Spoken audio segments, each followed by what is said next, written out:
Bienvenue à vous tous et à vous toutes ce soir. Encore un grand merci d'être parmi nous. Je suis très ému de vous recevoir ce soir pour ce cours exceptionnel, qui est un cours, je le pense, historique de mon point de vue, car nous vivons des moments historiques et sachez-le, en Israël, nous en avons tous conscience. Voilà, conscience. Et donc, il m'a paru important ce soir, c'est un cours exceptionnel que je donne rarement, qu'il m'arrive de donner. Il m'a donc paru important ce soir, en ces moments historiques et difficiles et compliqués pour nous, nous tous en Israël, donc de préparer un cours un peu différent des cours que je donne généralement. Donc, je vous invite à y participer en prenant des notes. En prenant des notes et si vous avez des remarques, des questions, j'aurai grand plaisir à la fin de ce cours à y répondre.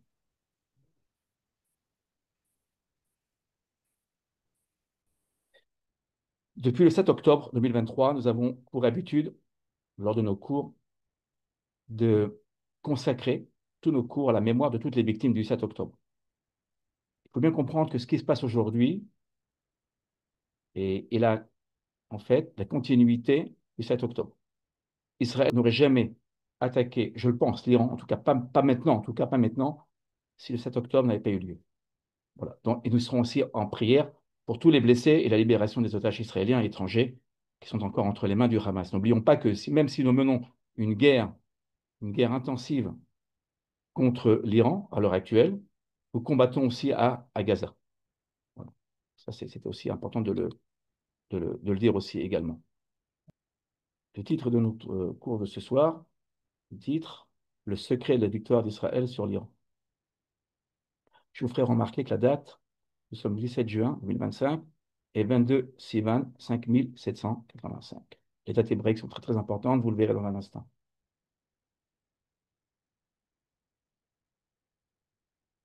Je vous invite, si vous le voulez, pour celles et ceux qui le veulent, nous avons pour habitude de bénir notre étude toutes les fois où nous étudions le texte biblique. Baruch Ata Baruch atah Adonai Adonai Eloheinu Eloheinu haolam melech asher Shem במצוותיו וציוונו על עבריתו Amen. Divrei Amen. Torah. Amen. Amen. Amen. Béni Béni soit soit Béni soit tu Béni Adonai, sois-tu, notre Sois-tu, Adonai, Seigneur, Adonai, notre Dieu, qui notre nous Seigneur, a qui nous sanctifiés a par tes sanctifiés par tes commandements commandements, il et nous nous a a donné l'étude donné l'étude des les paroles de la Torah. de la Torah. Amen. Amen. et Amen. Amen. Amen et Amen.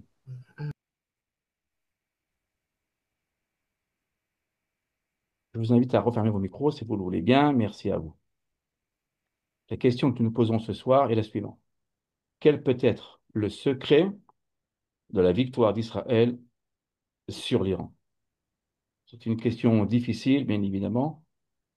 Je ne prétends pas y répondre de manière totale, bien évidemment, mais nous avons malgré tout, je le pense, le devoir de tenter d'y répondre. C'est ce que nous tenterons de faire ce soir. Le secret de cette victoire que nous attendons tous et qui viendra, ça, je peux vous l'assurer, est-il dans nos avions et notre armée? Ça, je rajouterai même le Mossad, les services de renseignement qui font un travail extraordinaire en Iran. Bien évidemment, sans le Mossad, nos avions, notre armée de l'air ne pourrait pas agir en Iran. Le secret est-il donc dans nos avions et notre armée Tsahal? Alors, je vais vous le dire tout de suite, je ne le pense pas. Nous avons une armée extraordinaire, nous avons des as de l'aviation, nous en sommes très fiers, bien évidemment, mais je pense qu'il faut élever le débat, bien évidemment, qu'il y a quelque chose de plus qui se cache. Bien évidemment, nous avons besoin d'une armée, bien évidemment. Nous tous avons fait l'armée, nous tous nous servons et nous servirons encore dans Tsahal, et comme vous le comprenez, mais je pense que le secret de la victoire qui nous attend, et qui est proche, je le pense, malgré les difficultés, malgré les épreuves que nous vivons à l'heure actuelle, qui sont nombreuses, qui ne sont pas simples, donc vous le comprenez, je pense que ce secret n'est pas, n'est pas dans l'armée, ne réside pas dans l'armée d'Israël. Bon, bien évidemment, encore une fois, on a besoin d'une armée.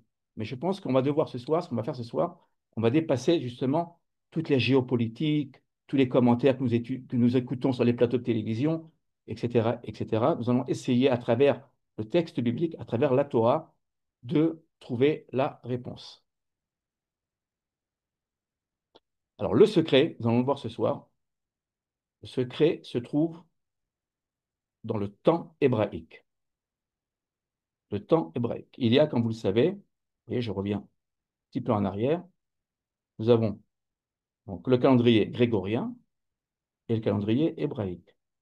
Alors, chez nous, chez moi, par exemple, je prends mon exemple, eh bien, toutes les fois où nous rappelons le calendrier grégorien, nous rappelons également le calendrier hébraïque. Car il y a dans le calendrier hébraïque, et c'est ce que nous allons donc voir ce soir ensemble, il y a beaucoup, beaucoup de secrets, beaucoup de choses intéressantes et que nous essaierons ce soir de comprendre. Ça, je vous invite évidemment, quand vous étudiez les textes bibliques et la tradition juive, la tradition d'Israël, de toujours revenir au calendrier hébraïque. Donc le secret, nous allons le voir ce soir, le secret de la victoire, de la réussite, du succès d'Israël se trouve dans le temps hébraïque. Je vais lire les textes en hébreu et les traduire. Et le'ehov ve'et lisno. Et milhama ve'et shalom. L'Ecclésiaste, chapitre 3, verset 8, dit: un temps d'aimer et un temps de haïr, un temps de guerre et un temps de paix. Que signifie l'Ecclésiaste? L'Ecclésiaste dit la chose suivante: que un leader, un chef de gouvernement, quand il veut faire la guerre, quand il veut faire la paix, il doit trouver le temps propice. Il y a des temps privilégiés quand on va faire la guerre. On ne fait pas la guerre quand on le veut. Et on ne fait pas la paix quand on le veut. Il y a des temps privilégiés, des temps particuliers, dirais-je, des temps singuliers, et qui doivent être donc pris en compte. Or, si je prends l'exemple d'Israël, bien évidemment, car notre sujet c'est Israël et l'Iran, que s'est-il passé? La semaine dernière,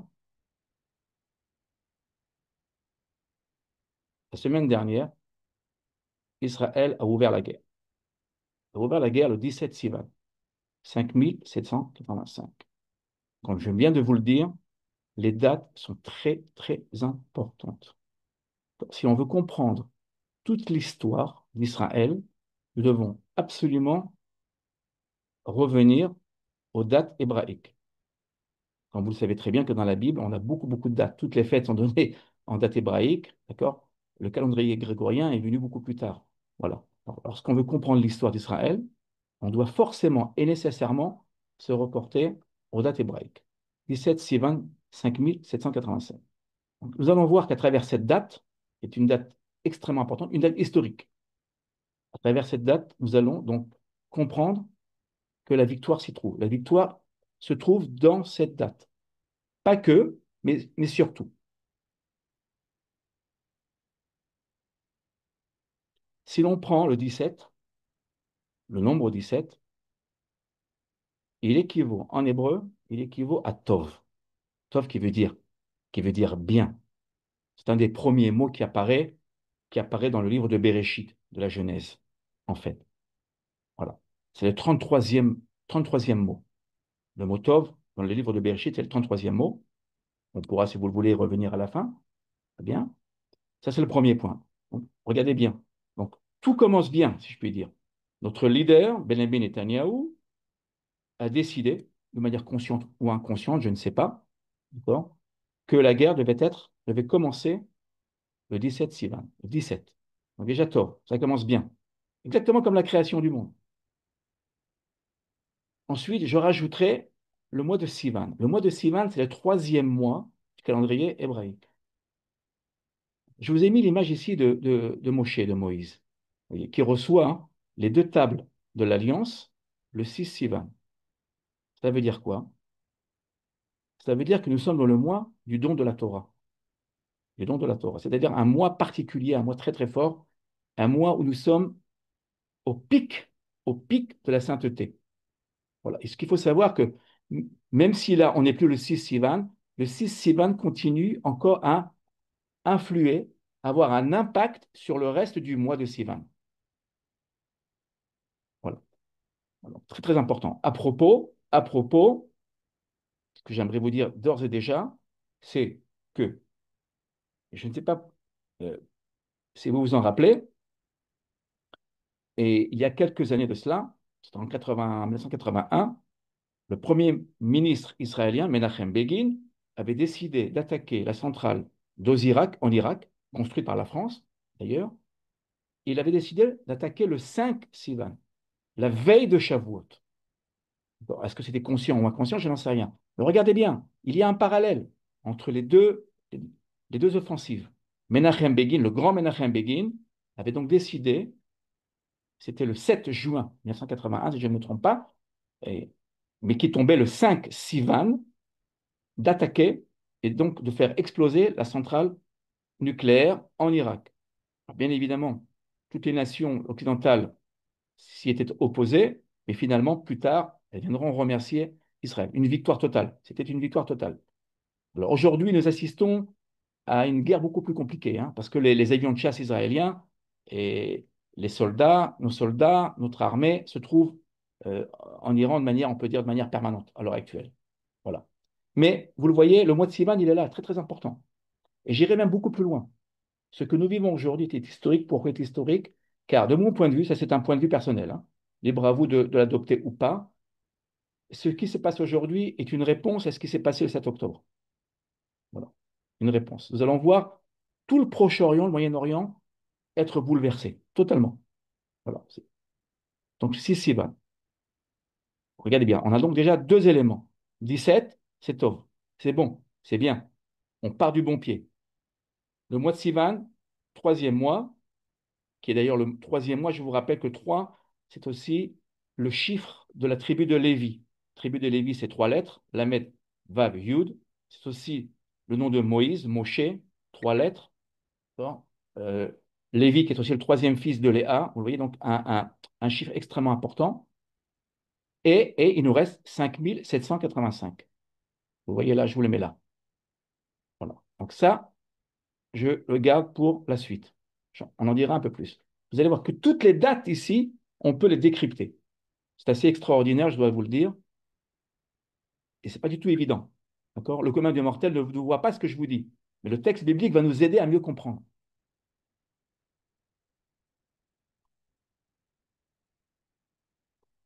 Après le 17 Sivan, c'était donc dans la nuit du jeudi au vendredi, je vais dire donc le 17 Sivan, puisque la journée commence le soir. On est bien d'accord.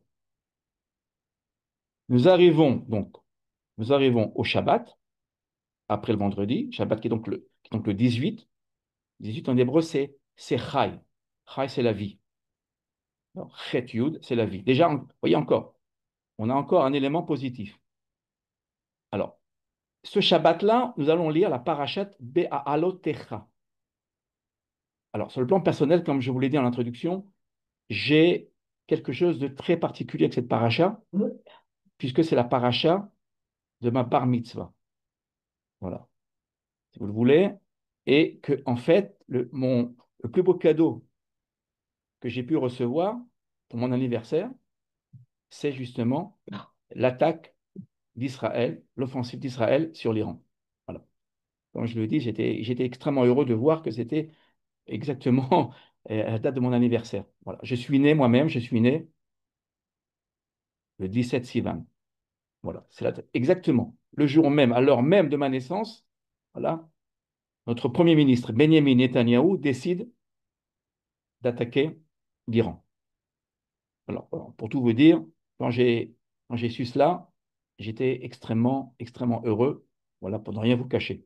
Voilà, donc ça correspond, vous voyez, donc euh, l'histoire générale s'inscrit j'allais dire, l'histoire personnelle, individuelle s'inscrit dans l'histoire générale d'Israël.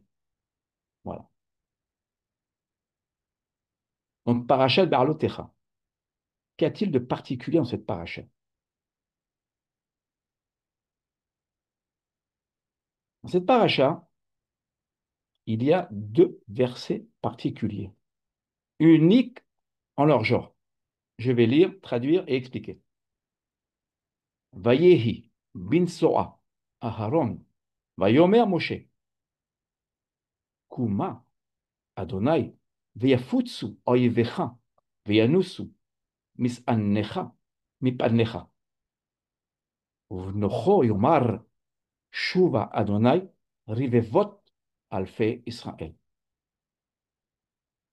Et il arrivait que lorsque l'arche avançait, que Moïse disait, lève-toi, Éternel, et que tes ennemis soient dispersés, et que ceux qui te haïssent s'enfuient devant toi.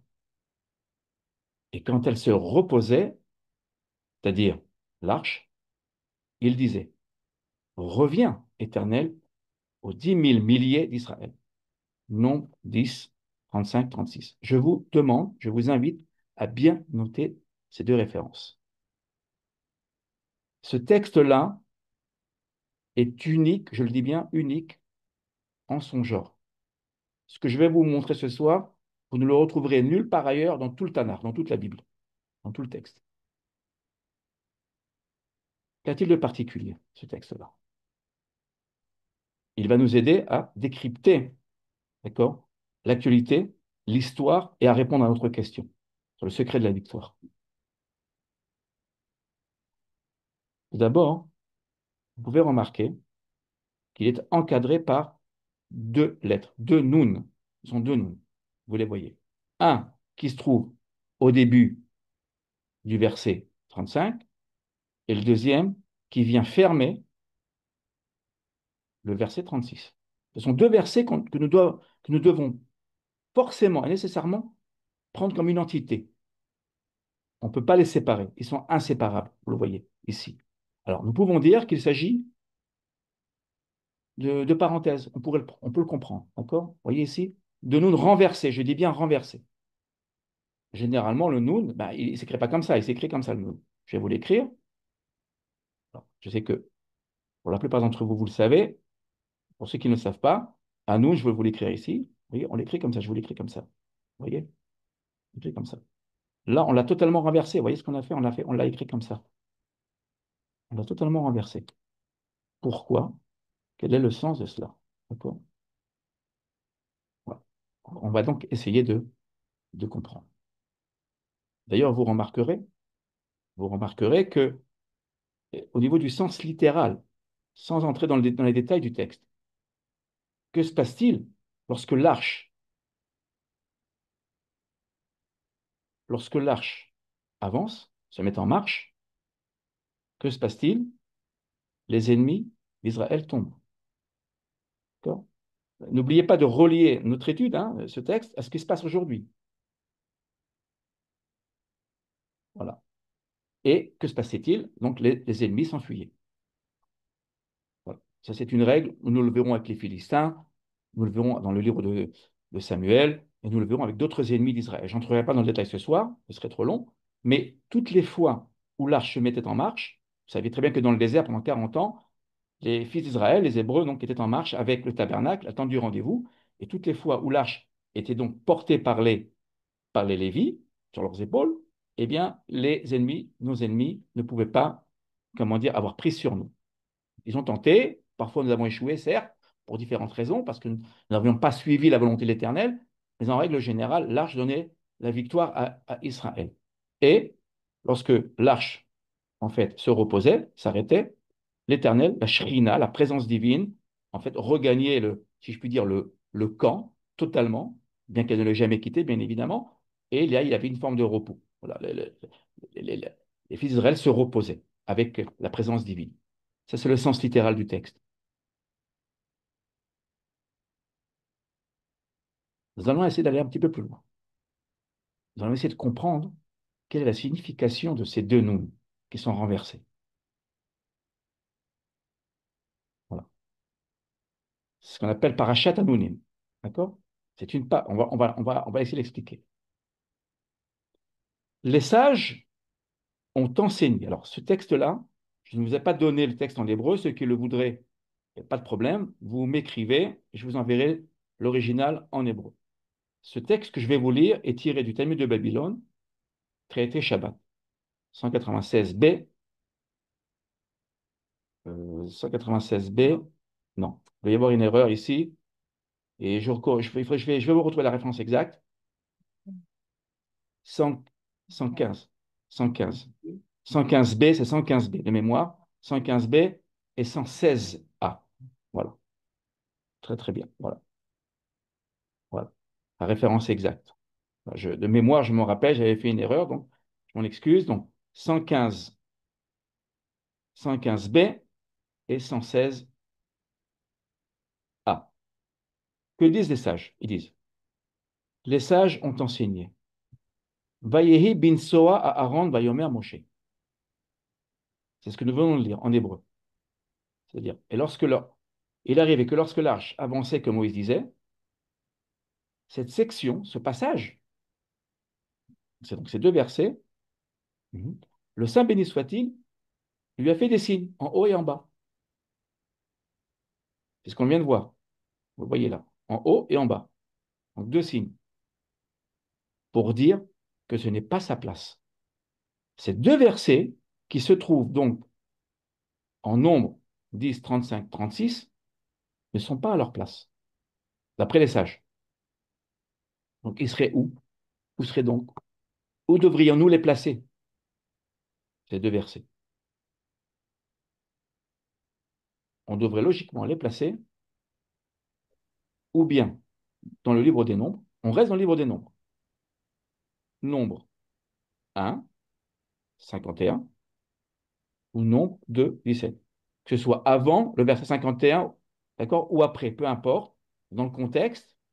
Donc, ces deux versets devraient être au moins dans le chapitre 1, si vous le voulez.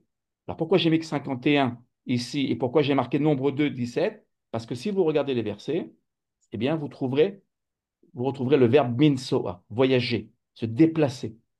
Il y a donc une cohérence, si vous le voulez, au niveau du sens du texte. D'accord? L'arche, en fait, cette histoire d'arche qui se déplace ici, dans le nombre 10, n'a pas sa place. N'a pas du tout sa place. Sa place est ou bien dans le nombre 1 ou nombre 2. Voilà. On n'a pas de réponse définitive. D'accord. Mais surtout pas nombre 10. Qu'est-ce qu'il vient faire là, ces deux, ces deux versets? Qu'est-ce qu'il vient faire là? C'est pas leur place. Alors là, ce que vous voyez, c'est un premier commentaire qui est rapporté dans le Talmud de Babylone. Ici.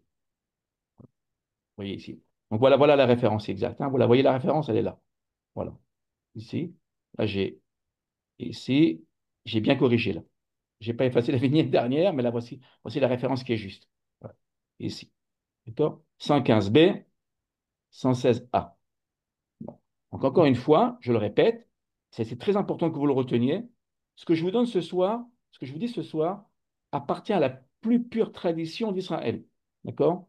Euh, ceux qui étudient les textes fondamentaux, nos rabbins, nos enseignants, connaissent ces références. D'accord? Le commun des mortels n'est pas censé savoir tout cela. Voilà. Mais quand on étudie profondément les textes, on est censé le savoir. Voilà. Donc, encore une fois, retenez bien les références. Traité Shabbat, le traité du Talmud qui traite du Shabbat, en 115b, 116a, qui nous dit la chose suivante.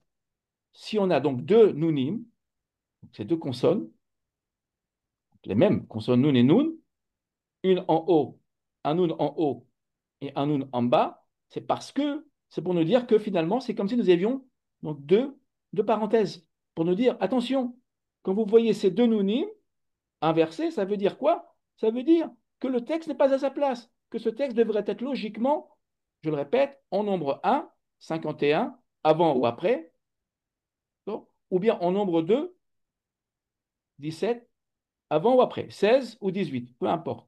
D'accord? Et je vous invite à regarder. Vous regarderez après, vous le verrez.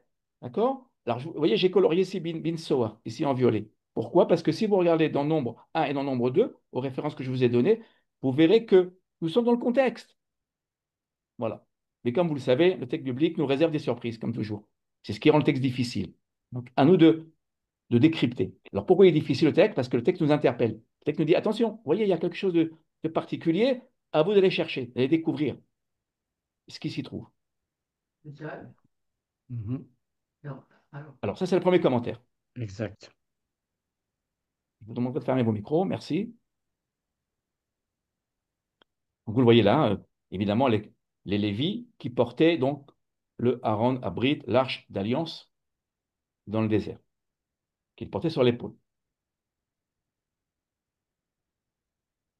Mais il y a une autre raison qui va nous intéresser au plus haut point.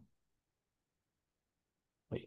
Nous restons, regardez bien, si vous regardez la référence ici, en orange, Talmud Babylone, traité Shabbat 116a. Nous restons, la même référence, il y a une contradiction.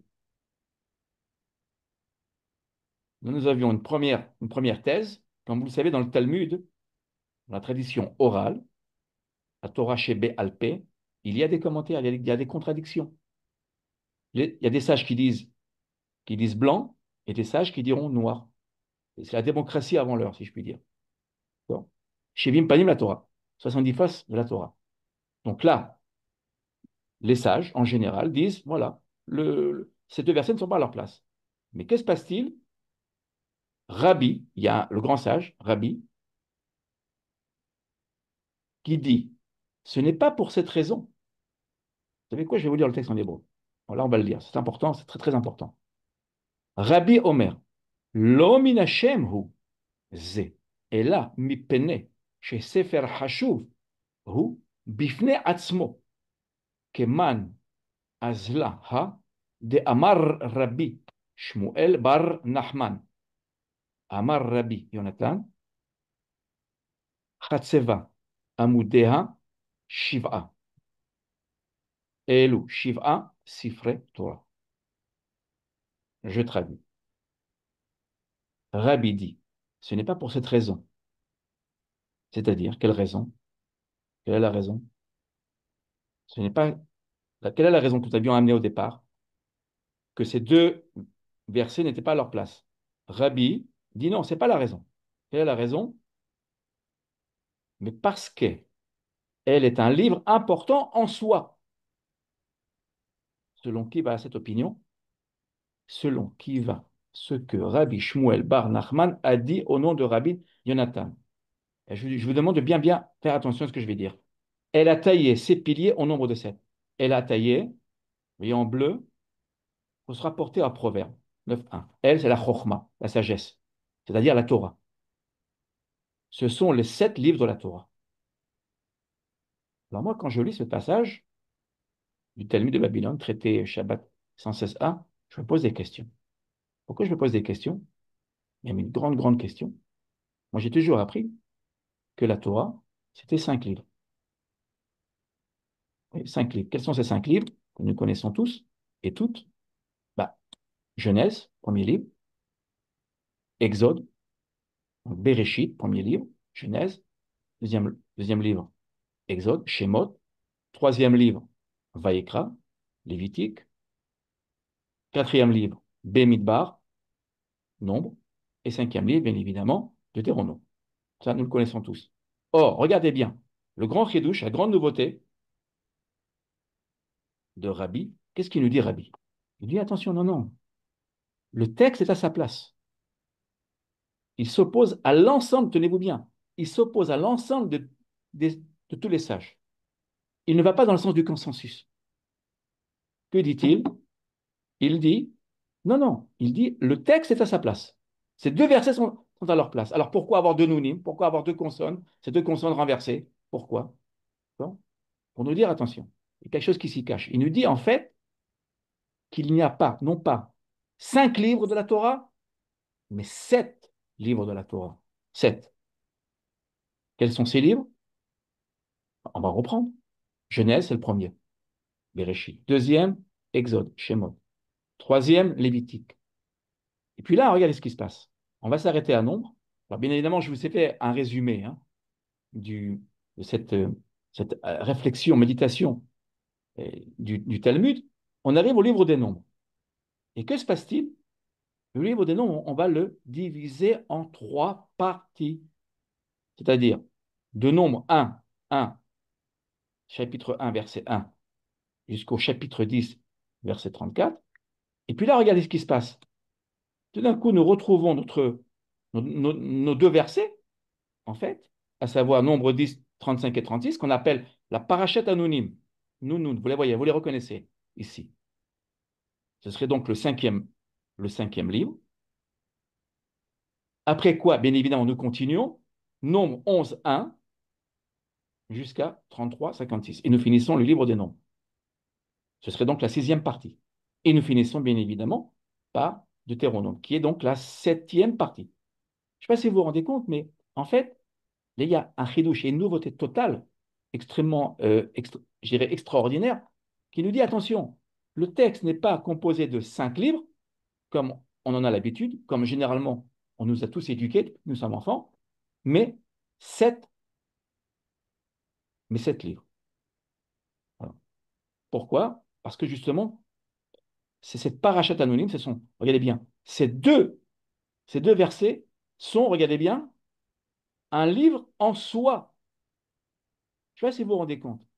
On a donc un livre de la Torah, un livre entier, à part entière, qui renferme deux versets. Non pas 50 versets, non pas 100 versets, d'accord, mais deux versets. Deux versets. Ces deux versets constituent à eux seuls un livre. Et un livre important. Sefer Chashuv, très important. Car, pourquoi il dit important? Quand on trouve important, ça veut dire il y a un secret qui s'y cache, il y a quelque chose qui s'y cache. Alors, notre travail à nous, une fois qu'on a fait ça, on ne va pas s'arrêter là. On va essayer d'aller beaucoup plus loin. De comprendre quel est ce secret. On veut comprendre, vous voyez? On va aller jusqu'au bout. On veut remonter. On remonte en amont pour savoir ce qui s'y cache. Parce que moi, personnellement, si je sais qu'il n'y a que 5 livres, et là, je découvre qu'il y a 7 livres, je me dis, il y a quelque chose qui se cache ici. Il y a un message que nous devons absolument comprendre, autant que faire se peut, bien évidemment. Donc, c'est ce qu'on va essayer de faire. Voilà. Alors, je vous ferai remarquer une chose, j'en profite. Vous voyez ce que je viens de faire? J'ai repris la date de 5785. Vous voyez? Le 5 que vous voyez là, le 5000, d'accord, on le tire du nombre, donc 10, 35, 36. Vous pouvez le tirer d'ici ou bien de Deutéronome, des 5 livres de la Torah. N'oubliez pas qu'on est en Sivan, le mois de la Torah. Donc tout tient sur la Torah. Donc le 5, c'est les 5 livres de la Torah. Et même si on se reporte à notre thèse des 7 livres, il n'y a aucun problème à se reporter au nombre 10, 35, 36, qui forme à lui seul un livre, qui serait donc le cinquième livre, si on part du principe qu'il y a 7 livres. Voilà. Et donc, évidemment, 7, parce qu'on a donc 7 livres. Le 7, ça vous le savez pour la plupart d'entre vous, le 7, c'est le chiffre de la shlemut, de la plénitude, de l'harmonie. Le Shabbat, septième jour de la semaine. Ok. Nous avons le mariage, quand nous nous marions, les 7 bénédictions du mariage. C'est le chiffre de l'alliance divine, ici. Vous voyez donc, regardez, les dates sont importantes ici, et elles sont extrêmement positives. Il y a ce qu'on appelle ici des énergies positives, et il y a ici une intensité lumineuse dans ces dates, vous le voyez ici. Alors qu'est-ce qu'il nous reste, évidemment? Il nous reste 85. Patience, vous allez le voir, des choses extraordinaires qui se cachent dans le texte, hein, ici. Ce 85-là, il est très très important. Nous allons le voir aussi.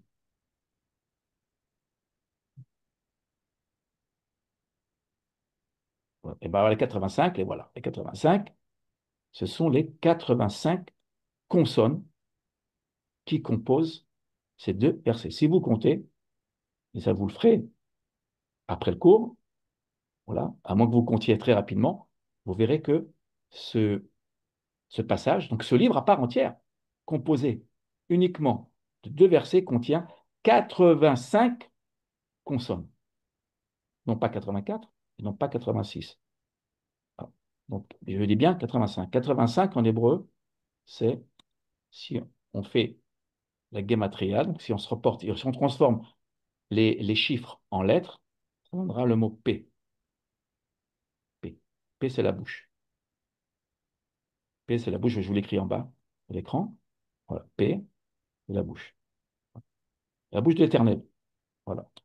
Pourquoi la bouche d'Éternel? Ben, on le comprend parce que la bouche de l'Éternel est liée ici, vous voyez, ici. Il est lié au Aaron, à l'arche. Vous vous rappelez que l'Éternel parle, parle à Israël à travers les deux chérubins qui se trouvaient donc sur le propitiatoire, sur le couvercle de l'arche d'alliance. Voilà. Donc 85, ça veut dire quoi? Que l'Éternel nous parle comment? Mais comment il nous parle? À travers les dates. Et un leader, un grand dirigeant, c'est celui qui sait, qui ressent que le moment est venu, en l'occurrence ici, de faire la guerre. D'accord.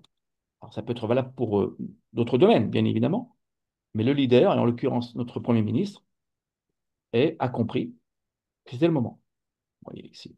Et je vous rappelle que le texte ici correspond tout à fait à ce qui se passe. Vous voyez, nos ennemis sont dispersés. Regardez la puissance du Haran, hein. Dans le Haran se trouvent, se trouvent les deux tables de l'Alliance. Donc la puissance d'Israël n'est pas dans son armée, a priori.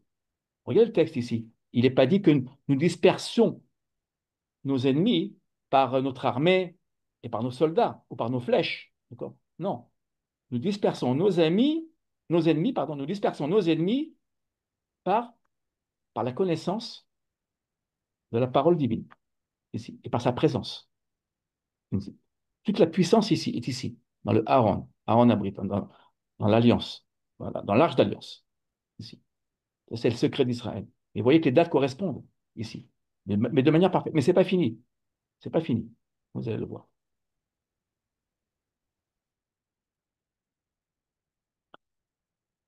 Donc deux nouns. Nous avons donc deux nouns. Un qui est placé devant le verset 35, ce qu'on appelle le noun d'en haut, et nous avons le noun d'en bas. Alors le noun d'en haut, et nous allons le voir, je vais vous le prouver tout de suite, le noun d'en haut, qui se trouve donc là, regardez bien, qui se trouve ici. Vous le voyez là, au verset. Ce noun-là nous renvoie à l'élévation d'Israël. Israël, sur le plan spirituel, est à un très très haut niveau. Très très haut niveau. Le plan spirituel. Le deuxième noun, excusez-moi, le deuxième noun qui est ici, donc, à la fin du verset 36,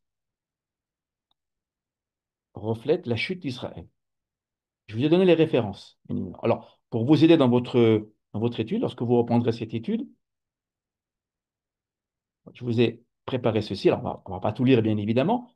C'est pour vous montrer, pour vous prouver que le sens de ces deux consonnes nun, en fait, l'élévation. Alors, regardez bien. Si on prend, je reviens ici aux références. Si on prend nombre un, regardez bien ce que j'ai fait ici. D'accord. J'ai pris nombre un jusqu'à 10, 34. Donc, avant les deux versets qui forment un livre à part entière. Que se passe-t-il si on fait le résumé donc, de cette première partie? On n'y découvre que des bonnes choses.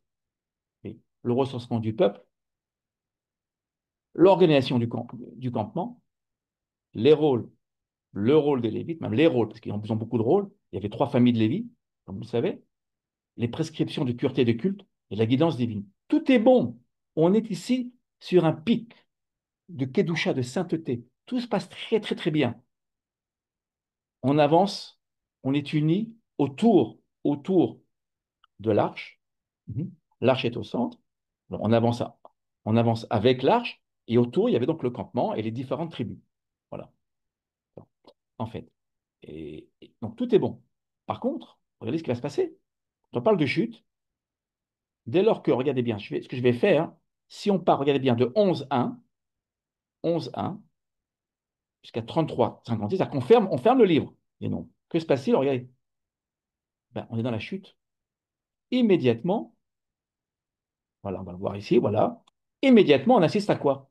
À la rébellion et les murmures du peuple. Murmure, ça veut dire les plaintes du peuple. Alors, je vous laisserai évidemment lire après, d'accord? Je vous enverrai le document. Mais si vous regardez le texte, ben, ça se passe très très mal en vérité. Euh, Pourtant, tout se passe bien. Tout se passe bien et on assiste à quoi? Alors, tout se passe très bien. Non, les Hébreux ne sont pas contents. Ils ne sont jamais satisfaits. Ils veulent manger de la viande alors qu'ils ont déjà des moutons. Ils ont des moutons et des chèvres. Non, ils veulent encore plus. Voilà. Ils se plaignent tout le temps. Ils veulent de la viande. Voilà, ici. la même manière ici. On verra, on insistera à la désobéissance d'Israël. Oui, ici, et aux faiblesses d'Israël. Si vous voulez, si on fait le résumé donc, de cette deuxième partie du livre des Nombres, rien n'est bon. C'est la chute. Vous comprenez? Or, que se passe-t-il? Regardez bien ce qui se passe là. Je voudrais qu'on revienne ici. Si on reprend ce passage, regardez ce que je vais faire. Je vais faire ceci. Vous voyez ce cadre, ce rectangle, pour être posé. Il vient s'interposer entre l'élévation et la chute. Et pourquoi? Et ça, on va l'apprendre, on va l'apprendre. On va voir ce qui se passe. On va essayer de comprendre ici. Vous voyez? Ça veut dire qu'en fait, si on suit donc Rabbi, non pas les sages, on suit Rabbi. Moi, je suis Rabbi. 7 livres. Ça veut dire que ce passage est un passage tampon. Les sages, quand le texte a été écrit, il y a eu ce qu'on appelle le canon biblique. Donc, il est fort probable que ce passage, en fait, ait été introduit à cet endroit-là de manière consciente. Pourquoi? Pour ne pas passer de l'élévation à la chute directement. Il faut absolument qu'on ait un passage tampon. Et ce passage est un passage, on va le dire, je vais vous le dire tout de suite, un passage positif. D'accord? Voilà. Qui prépare l'avenir. Voilà. On ne veut jamais, ça c'est, on va dire, ce qu'on retrouve dans le texte biblique, on ne veut jamais passer d'un état très haut, positif, de sainteté extrême, d'élévation suprême, sublime, dirais-je, d'accord, à un état de chute. C'est pas bon. C'est jamais très bon. Bon. Alors, que se passe-t-il?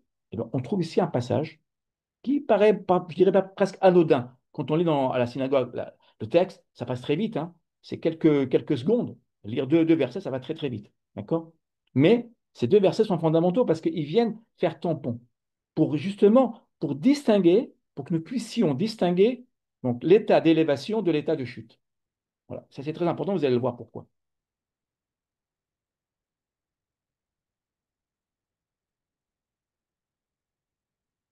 Donc ça, je vous l'enverrai, d'accord? Je vous enverrai tout cela, je vous enverrai le document, donc vous pourrez comparer, reprendre les références. Je vous ai simplement ici fait un résumé pour que vous puissiez donc, et, comment dire, visualiser justement cet état d'élévation, cet état de chute.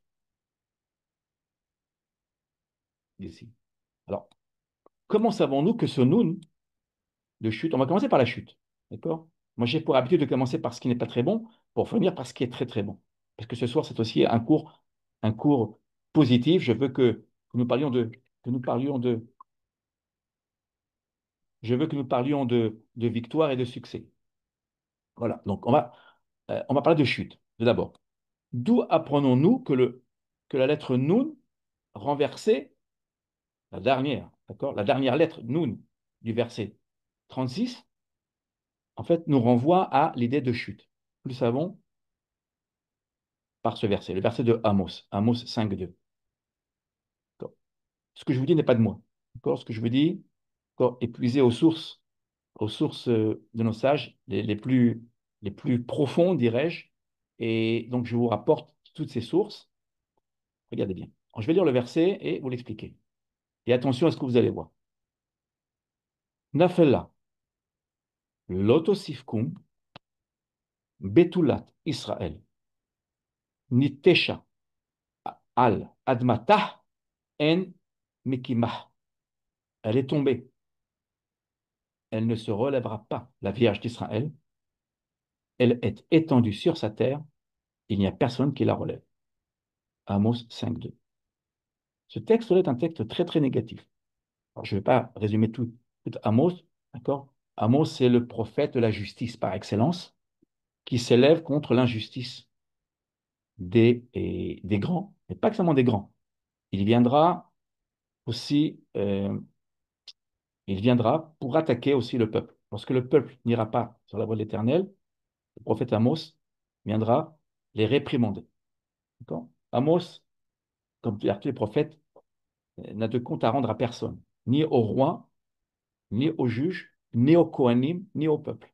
C'est la raison pour laquelle tous les prophètes, comme vous le savez, sont haïs. Bon, Amos ne fait pas exception à la règle, il est aussi haï. Et en fait, là, que se passe-t-il? Il parle du peuple. Il parle du peuple. Le peuple n'a pas agi de manière droite. Donc, Israël qui est appelée la Vierge d'Israël, ici, mhm, qui sera d'ailleurs repris dans la tradition chrétienne, eh eh bien, que dit le texte? Ben, Israël va tomber. Regardez le Noun, il est là le Noun. Vous voyez le Noun? Ce Noun-là, c'est quoi un Noun qui tombe? C'est un Noun qui se renverse. C'est un Noun qui est renversé. Vous comprenez? Donc la référence phare, hein, il y en a d'autres, mais ça c'est la référence phare. Le Noun que vous voyez là, Nafla, le Noun de la chute, c'est le Noun de la chute. Le Noun généralement indique la chute, même en hébreu moderne. D'accord? Un Nénophel, je tombe. Très bien. Alors, regardez bien. Je voudrais que vous regardiez quelque chose. Vous savez qu'en hébreu, les voyelles sont importantes. Mais il y a aussi ce qu'on appelle les ta'amim. Les ta'amim, ce sont les signes de cantillation. Je voudrais que vous regardiez quelque chose. Le texte, je vous l'ai lu de la manière suivante. Ce que je vous ai lu là, je l'ai lu de la sorte. Nafela, lotosif kum. Elle est tombée, elle ne se relèvera pas. Ça, c'est la lecture classique. Pourquoi? Je vous ai mis une flèche rouge. Vous voyez la flèche rouge ici, tout à fait en haut. Pourquoi? Parce que nous avons ici les deux petits points là, au-dessus du couf. C'est un Zakef, Zakef Katan. Qu'est-ce qu'il nous dit, ce Zakef Katan? Il nous dit, ben, on doit s'arrêter. Vous voyez la barre, je vous ai mis une barre ici. On doit s'arrêter. Donc, si on s'arrête là, lecture classique, traditionnelle, comme on le lit à la synagogue, elle est tombée, elle ne se relèvera pas. La chute, c'est ce qu'on vient de voir, le Noun, et le Noun ici, le Noun de la chute. Pourtant, je dis, et pourtant, regardez ce qui va se passer. Les sages de Jérusalem, ils vont faire une chose assez incroyable, que moi je n'aurais pas osé faire, mais que les sages d'Israël vont, les sages de Jérusalem vont faire. Ils vont dire certes, oui, certes, ils vont dire certes. Il y a un arrêt là. Vous voyez cet arrêt, il y a un arrêt là. D'où l'importance de lire avec les teramim, de lire avec les cantillations. Vous le voyez dans tous nos textes, hein. Nos amis qui sont ce soir, qui me connaissent, savent très très bien que lors de nos cours, nous mettons les textes avec, bien évidemment, les voyelles, ça va de soi, mais aussi avec les signes de cantillation. Parce que sans les signes de cantillation, il nous est impossible de comprendre le texte. D'accord? Que se passe-t-il? Regardez ce qu'ont fait les sages de Jérusalem. Ils ont dit non, non, non, non. On va le lire différemment. On ne va pas lire le texte comme il est écrit. Que vont-ils faire? Ils vont prendre, regardez bien, ils vont prendre ce petit signe-là, le Zakef Katon, ils vont le déplacer là, sur l'autosif, ici. Voilà. Et ça va donner quoi? Regardez ce que ça va donner. Si on déplace, à peine, hein, c'est un déplacement, mais vraiment très très léger. Si on déplace ces deux petits points là, sur l'autosif ici, on va obtenir ceci. Elle ne tombera plus. Relève-toi, Vierge d'Israël. Vous voyez, ici. Regardez la coupure. Vous voyez la coupure, regardez bien. Au début, la coupure était après Koum. Après, elle ne se relèvera pas, d'après la lecture classique. Mais que se passe-t-il? En déplaçant ces deux petits points, on change totalement le sens du verset. Ça voudrait dire donc Nafla lotosif, c'est ce que nous avons là. J'ai coupé là. Vous voyez, j'ai coupé là. Elle ne tombera plus. Et évidemment, donc, on redémarre sur Koum. Koum qui veut dire, verbe que vous connaissez très très, très classique, Koum, Betulat Israël. Relève-toi, Vierge d'Israël. Ça veut dire quoi? Ça veut dire que regardez bien, ça veut dire que le Noun de la chute, que nous avions ici en rouge, hein, quand vous voyez du rouge chez moi, c'est que généralement, c'est pas très bon. D'accord? Eh bien, que se passe-t-il? Ce rouge, c'est-à-dire cette chute, se transforme en, regardez bien, en élévation. Ici. Ça veut dire qu'en fait, ça veut dire quoi? Ça veut dire que, comme le disent nos anciens, nos sages, toutes les fois où vous assistez à une chute d'Israël, c'est-à-dire le 7 octobre pour nous, hein, attendez-vous à une élévation. Attendez-vous à être relevé. Donc, pas de désespoir. Nous sommes dans l'espoir, dans la tikva, dans l'espérance. Vous voyez, ici. Voilà. Alors, évidemment, là, vous voyez ce que j'ai mis là? Le rouge se transforme en rose. Le coup. Le rose, c'est l'amour, l'alliance. D'accord? N'oubliez pas, hein, ces deux petits points-là, on les déplace. Alors, je n'ai pas voulu le faire, d'accord, parce que c'est la lecture traditionnelle, bien évidemment, mais je voulais quand même vous rapporter la, la lecture des sages de Jérusalem qui n'ont pas pu accepter cette idée de chute. Donc maintenant, on comprend mieux. Vous voyez, on a donc deux Noun. En fait, c'est le même Noun. Donc, au départ, ce Noun nous apprend, nous enseigne la chute, mais en même temps, il nous enseigne que nous allons nous relever. Ça, c'est l'ambivalence. Vous savez qu'en hébreu, très souvent, il y a des racines qui ont un sens opposé. Voilà. Ou un sens positif ou un sens négatif. C'est ce qui se passe ici. Le nous, dans la tradition d'Israël, il a un sens négatif, la chute, néphila, mais il a aussi un sens de élévation. Aussi paradoxal que cela puisse paraître ici. Donc, vous voyez, donc, un verset peut être lu de manière différente. Je reviens à notre verset, ici, du 10-35, ici. À l'un, on va dire, le premier verset, d'accord, de notre parachat anonyme. Regardez bien. J'y reviens. Pourquoi j'y reviens? Regardez bien. On est dans Amos. Vous voyez Amos là? Si je tiens compte de la lecture des sages de Jérusalem, qui ont donc transformé le texte, vous voyez ce koum qui veut dire relève-toi, on l'a où? Où c'est qu'on le retrouve? On le retrouve là, en nombre 10-35. Je vais relire le texte. Vayehi bin soa à Aaron, vayomer Moshe. Kouma. Et on s'arrête, on a un pasek. Kouma. Adonai, viafutsu, oivecha, vianusu, misanecha mipanecha. Et il arrivait que lorsque l'arche avançait, que Moïse disait, lève-toi, Éternel, et que tes ennemis soient dispersés, que ceux qui te haïssent s'enfuient devant toi. Regardez bien là, on retrouve le même verbe que dans Amos. Israël se relève. Ici, on a l'idée d'élévation. Vous voyez? Nous avions la chute, vous vous rappelez, au verset, ici je reviens un tout petit peu en arrière, nous avions la chute ici. Vous vous rappelez? Voilà, la chute. La chute, c'est juste après le verset 36, de nombre 10. Mais on va passer sur la chute. On veut remonter la pente. Israël ne reste jamais dans le désespoir. Israël n'est jamais dans, comment dire, comment dire, dans le négatif. Israël est toujours consolé par l'Éternel. Comment consoler? Justement par le verset que nous venons de lire. Je reviens par le verset 35. Kuma Adonai.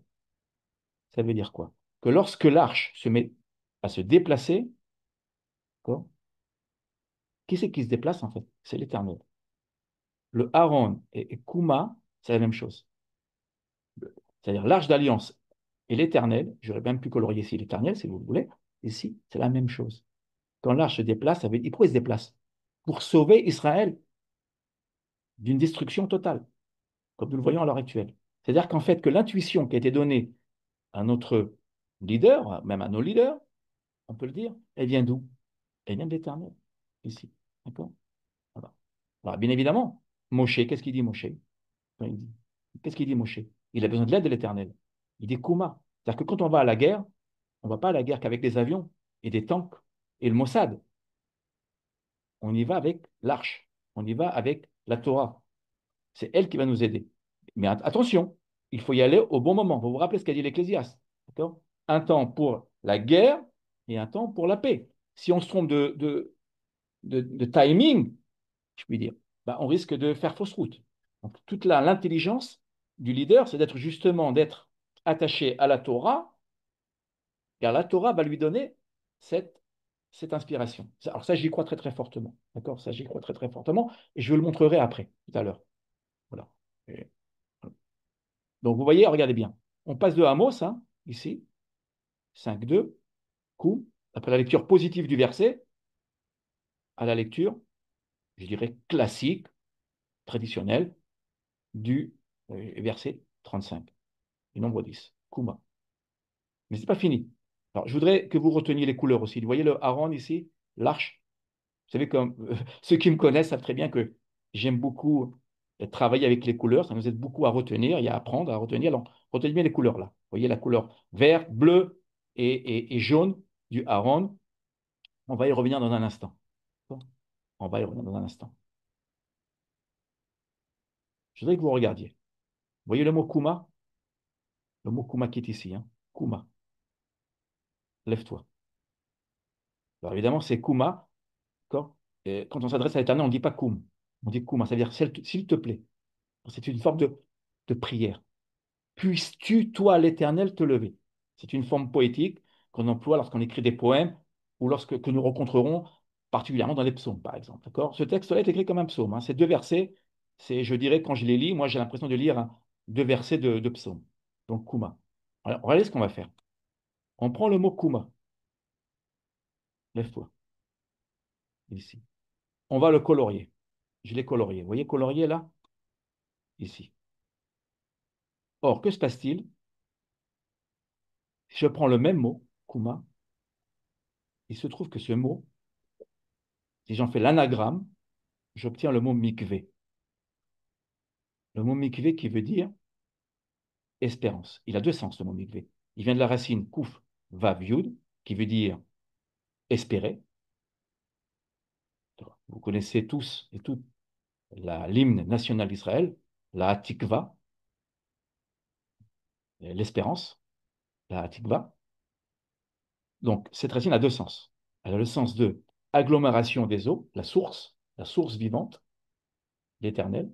Ça, nous l'aurons dans le texte de la Genèse. Vous vous rappelez que lorsque les eaux se retirent et laissent apparaître les terres, voilà, elles forment ce qu'on appelle mikvé, c'est-à-dire des, des agglomérations d'eau. Les eaux se regroupent.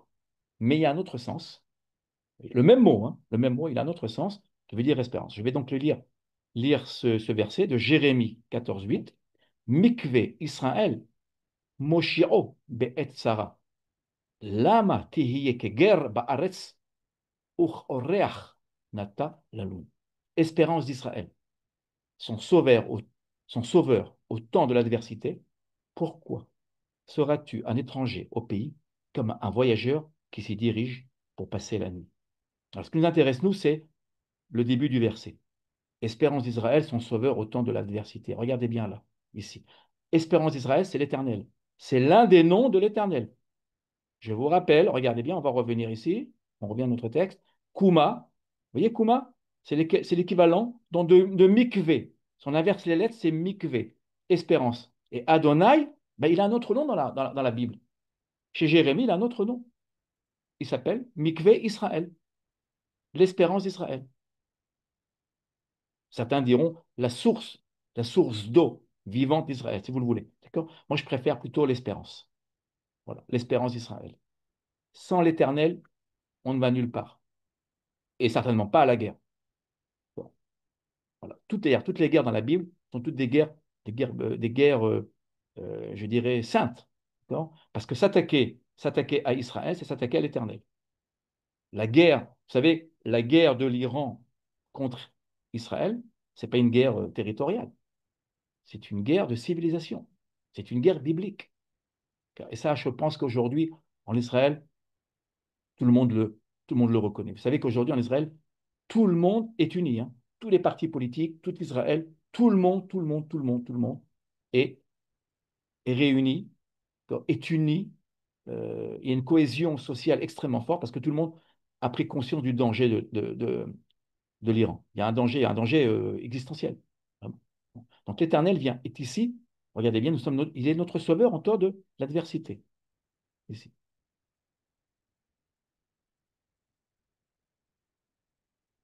Je continue. Alors, vous allez voir, ce que nous allons faire, nous allons prendre ce verbe kuma et on va évidemment le relier à la guerre d'aujourd'hui. Hen, am, kelavi, yakum, vecha'ari, itnasa. Lo ishkav, ad yochal teref, vedam halalim ishte. Voici, comme un lionceau, le peuple se lèvera et se dressera comme un lion. Il ne se couchera pas qu'il n'ait mangé la proie et bu le sang des tués. Nombre 23, 24. Shabbat Parashat Balak. Ce texte-là, qui inspire la guerre d'aujourd'hui s'appelle Am, Kelavi. Le nom de la guerre qui a été donné par Benjamin Netanyahou, et j'en dirai un mot après, vous allez le voir, après ce verset, le nom de la guerre qui a été donné aujourd'hui à, à Israël par notre Premier ministre s'appelle Am Kelavi. C'est-à-dire, ici, vous voyez, le peuple comme un lionceau. Alors, vous voyez ici, est ce qu'on appelle un crescendo. Hein. Vous voyez, on a d'abord ici un lionceau. Israël, pourquoi un lionceau? Parce qu'Israël, c'est un tout petit pays. Vis-à-vis de l'Iran, l'Iran, c'est 90 millions de personnes, d'accord? Le territoire est 70 fois plus grand qu'Israël, vous imaginez, c'est alors a priori une puissance. Israël, nous ne sommes que 10 millions d'habitants, d'accord? Un tout petit pays, un point sur la carte, d'accord? Voilà. Et regardez bien, ce lionceau, il va se transformer en lion, d'accord? Il faut se méfier d'Israël. Toucher à Israël, d'accord? C'est recevoir une réponse très forte. On ne touche pas à Israël impunément. D'autant plus que lorsqu'on touche à Israël, on touche à l'Éternel. On vient de le voir. Voyez. Or, regardez bien, ce qui nous intéresse ce soir, c'est ce verbe-là, Yakoum. Vous voyez Yakoum? Yakoum, on l'a vu où ce Yakoum? On l'a vu là. On l'a vu là. Kouma, dans Nombre 10, 35. Le premier verset de notre parachat anonyme. Vous voyez? Kouma, regardez bien, il est lié au premier, regardez bien, au premier Noun. Le Noun de l'élévation. Le Noun de la réussite, de la victoire. Il est là le secret. Dans ce mot koum, voyez? Koum, lève-toi. Yakoum, se relèvera. Israël a toujours, parfois on a l'impression qu'Israël tombe, voyez? On sous-estime Israël, on a sous-estimé. Je pense que l'Iran, et je ne suis pas le seul à le dire, l'Iran a sous-estimé la puissance d'Israël. Je ne dirais pas la puissance physique, évidemment, ça c'est évident, mais la puissance spirituelle d'Israël.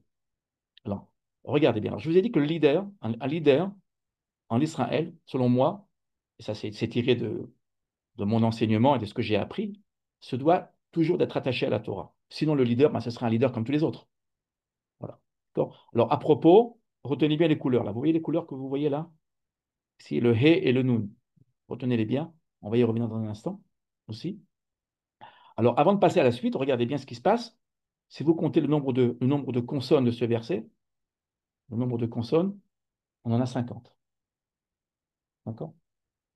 50, c'est un nombre extrêmement important. Alors, retenez-le, vous allez voir pourquoi dans un instant aussi. Il y a une nouvelle surprise que vous allez voir.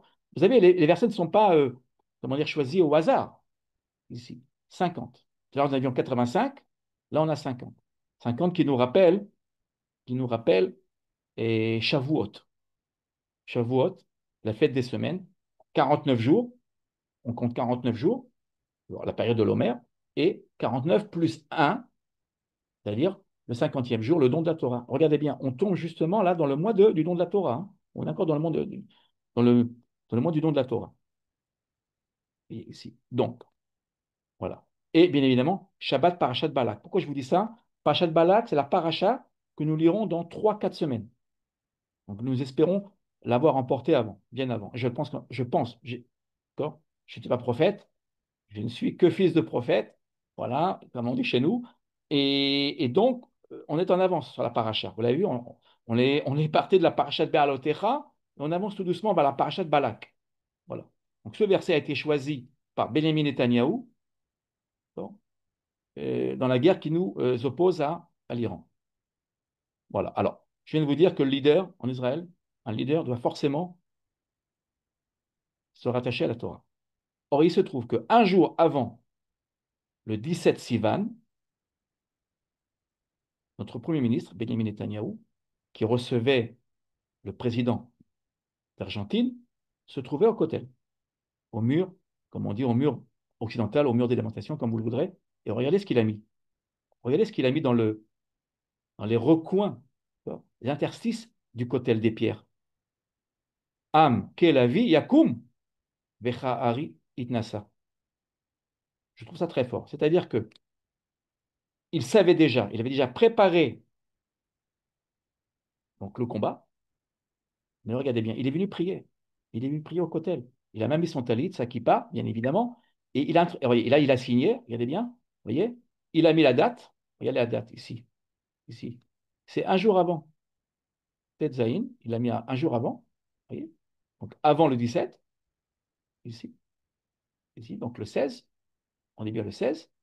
Et en haut, il a marqué Bet, sa mère Dalet. Et ça a été des Shmaya, d'accord, avec l'aide de l'Éternel. Bezrat Hashem. C'est en araméen. Comme vous le savez, quand on commence, quand on écrit, on met toujours en haut à droite, d'accord, avec l'aide d'Hachem, avec l'aide de l'Éternel. Et regardez la victoire. Un gouvernant qui ne ferait pas ça, d'accord, n'est pas, pour moi, n'est pas un bon gouvernant en Israël. On ne se trouve pas en France, on ne se trouve pas ailleurs dans le monde entier, d'accord. On agit avec l'Éternel. C'est la raison pour laquelle, je vous le dis, d'accord, c'est la raison pour laquelle Netanyahu est très très aimé. C'est pas qu'il est religieux, mais c'est qu'il est traditionnaliste. Il connaît par cœur les textes bibliques. Je ne sais pas si vous vous rendez compte. Et ce verset que vous voyez là, qu'il a inscrit sur ce papier, c'est un verset qu'il accompagne depuis très très longtemps. Ce n'est pas un verset qui lui est venu le 16 Sivan, quand il s'est rendu au Kotel. D'accord. Le jour de l'indépendance, par exemple, cette année, hein, il l'avait cité au concours du biblique. C'est un verset qui revient sans cesse dans sa bouche. Et là, il l'a accompli. Mais pourquoi il l'a accompli? Comment il l'a accompli? Avec l'aide d'Hachem.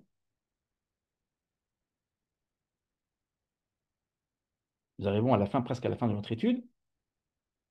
Je reviens au mot Aaron. Vous voyez le mot Aaron ici? Aaron?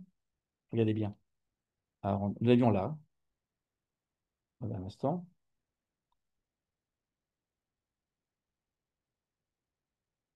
OK. Un instant, je vais revenir ici. Voilà. Vous voyez le mot Aaron? Nombre 10-35. J'ai repris le mot Aaron, l'arche, le mot arche. Regardez bien. Quelque chose d'assez extraordinaire, je dois vous l'avouer. De mon point de vue, on va y arriver. Regardez bien. Si on prend le mot Aaron et qu'on le décortique, on obtient O, Anoun, la lumière de la lettre Noun,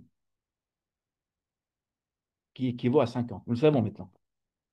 D'accord? 50, c'est quoi 50? On vient de le voir. Il est où 50? Il est là aussi, dans ce verset. Tout se tient, regardez bien. Vous voyez? Ici. Le verset, donc, des nombres 23, 24, est à rattacher au verset nombre 10, 35. Alors qu'à première vue, on ne se rend pas compte de ça. On ne se rend pas compte. Vous voyez? Mais tout est lié. Alors, quel est le sens de cela? Vous voyez? Ça veut dire qu'en fait, l'arche qui contient les deux tables de l'Alliance, en fait, est une arche qui porte qui porte la lumière des 50 portes de la sagesse.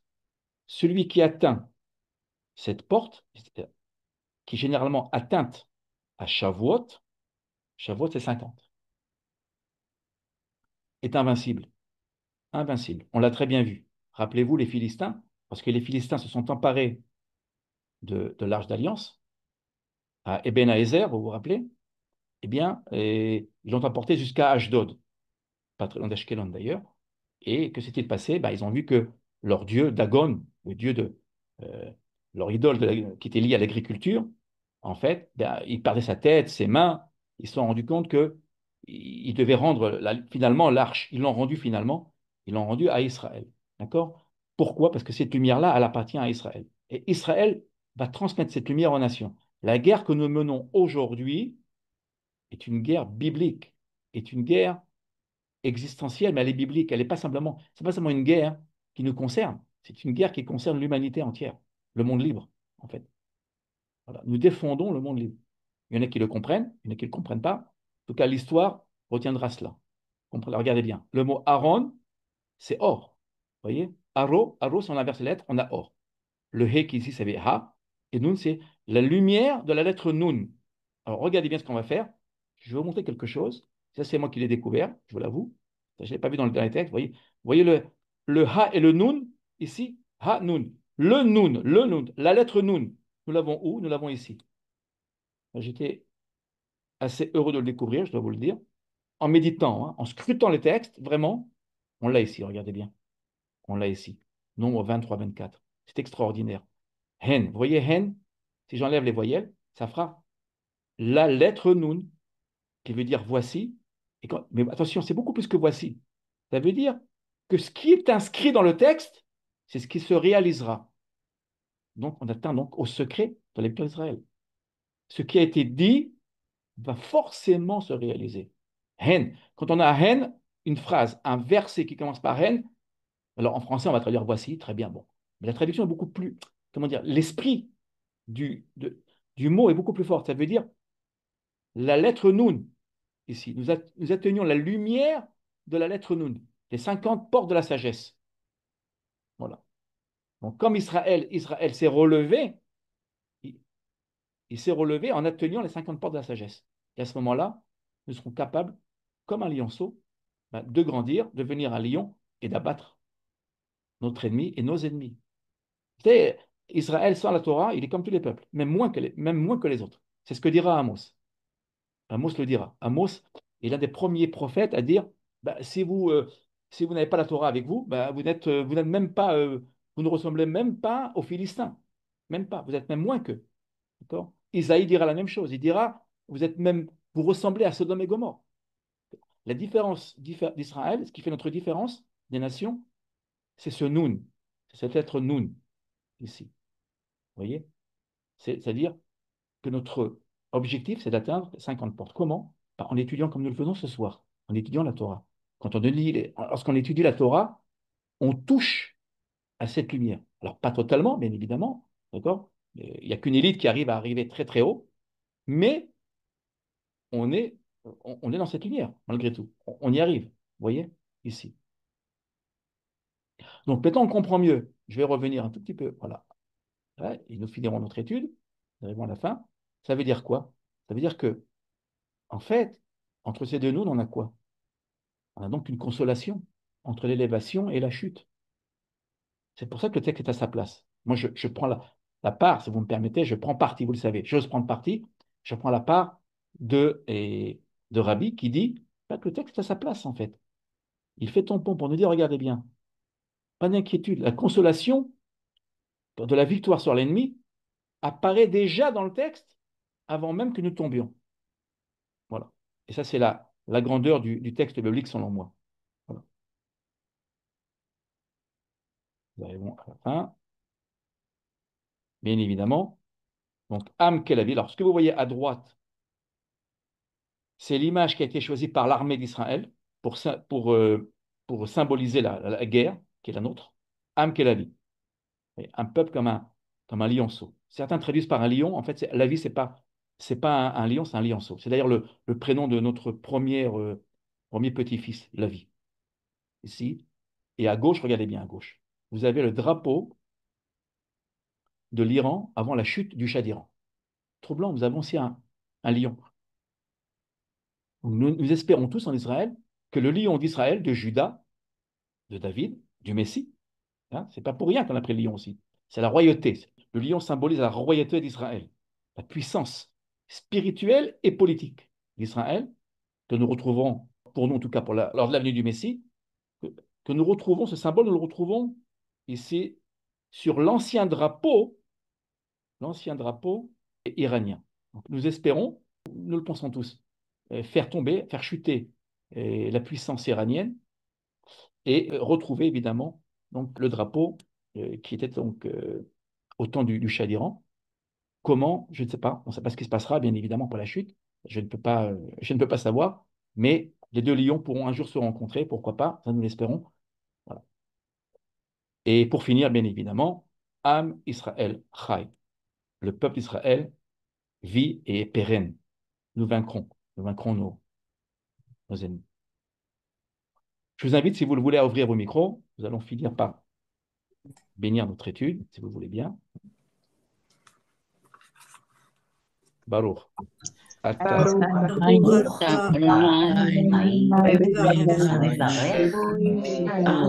Shalom. Béni soit le Dieu de